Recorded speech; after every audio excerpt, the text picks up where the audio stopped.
update natin para sa lagay ng ating panahon ngayong umaga po ng April 10, 2024 na kung saan sa ngayon ay patuloy pa rin na easterlies ang hangin na umiihip po dito sa ating bansa habang mayroon po tayong northeasterly surface wind flow na umiihip po dyan sa extreme northern Luzon at ilang bahagi po ng northern part ng Ilocos Norte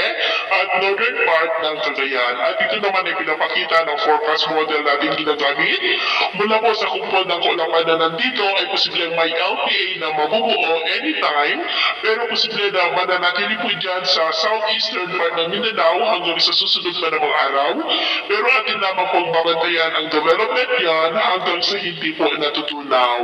At sa lagay ng ating panahon, ngayong madaling araw ay maayos ang panahon sa malaking bahagi ng ating bansa, pero may chance pa rin ng mga isolated rain sa ilang bahagi ng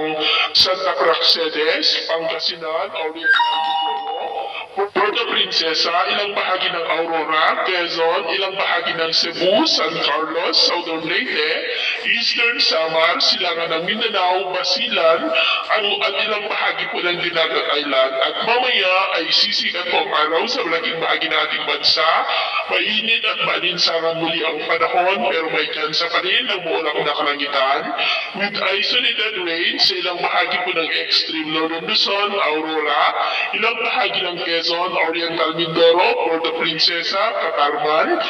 Borongan, Tacloban, Silangan ng Bohol, Dinagat Island, Tandag at Bisig. At mamayang hapon po ay maayos pa rin ang panahon sa malaking bahagi ng ating bansa, pero may chance pa rin ng mga isolated rains sa may La Union, Benguet, Catanduanes, ilang bahagi ng Samar Provinces, lalo na po sa Norte, Tacloban, Northern Cebu, Northern Negros, Caraga, Northern Mindanao, Dipolog, Oroquita, Zamboanga, South Cotabato, at Sulu Archipelago. At sa atin naman po mga baybayin, dahil po sa northeasterly surface wind flow, ay maanan po sa mga baybayin ng Ilocos Norte, Babuyan Island at Batanes, na ang mga alon ay posibleng aabot hanggang po sa 2 to 2.3 meters height. Kaya iwasan po muna natin ang papalaod, lalo na po dyan sa mga may kulay pula para mas makaiwas sa mga sakunang ang karagatan.